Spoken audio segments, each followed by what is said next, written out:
Thierry Breton, je suis directeur général de l'Institut national du cancer.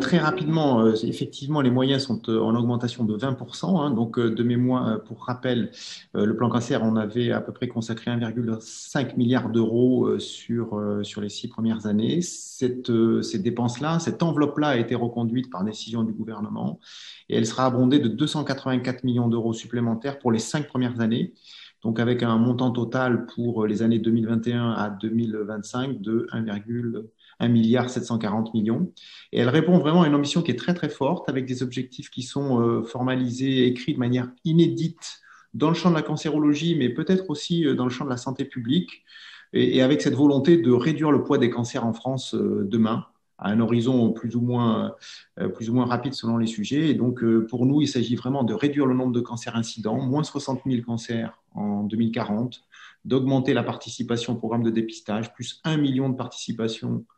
au programme de dépistage en 2025, de réduire les séquelles, passer de 2 tiers des patients touchés par des séquelles à 1 tiers en 2030, et de réduire je dirais, d'améliorer la survie sur les cancers qui sont dits incurables.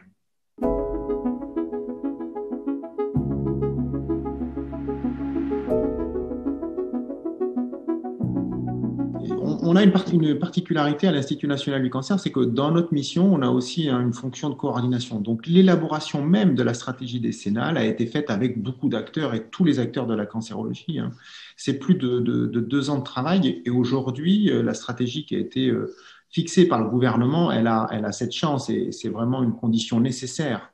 pour la réussite de rassembler autour de ces objectifs toute la communauté de la cancérologie. Donc, toutes les expertises ont été sollicitées, qu'elles soient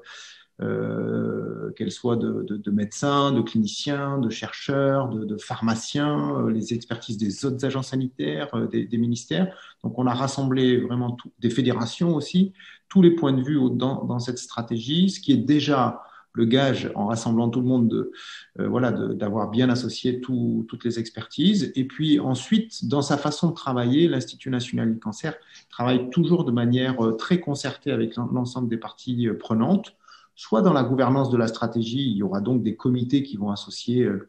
les différentes expertises, les différentes compétences dont on a besoin pour bien mettre en œuvre cette stratégie. Soit on élargit encore si on en a besoin, selon les mesures, en faisant appel à d'autres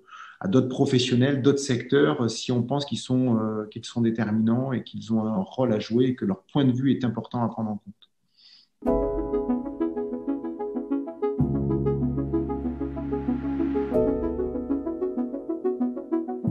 Bien, sur le champ de l'innovation, c'est effectivement un sujet qui est très prégnant. Alors, on est dans le champ de la cancérologie, dans un moment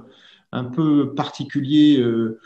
qui dure un peu, mais on est vraiment dans un champ qui est en plein bouleversement, où il y a beaucoup d'innovation. Il y en a beaucoup dans le champ du médicament, mais il y en a aussi sur les principales prises en charge que sont la chirurgie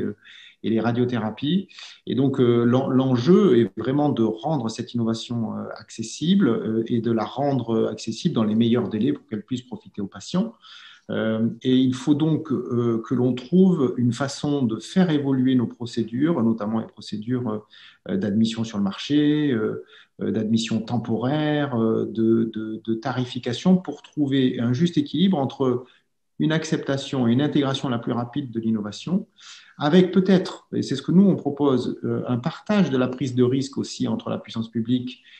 et les industriels, car en fait on voit arriver aussi des innovations dont la maturité en termes d'études montre des progrès, des promesses qui sont importantes, mais qui ne sont pas toujours conformes à ce qui est attendu en termes de procédures administratives. Donc il faut pouvoir les accueillir, mais il faut pouvoir aussi dire demain ou après-demain, ce qui était pensé comme une innovation n'est plus forcément et n'est pas forcément une innovation. Donc il faut qu'on arrive à trouver une façon d'accélérer ça, et on pense qu'une façon de faire, c'est aussi de partager le risque avec les industriels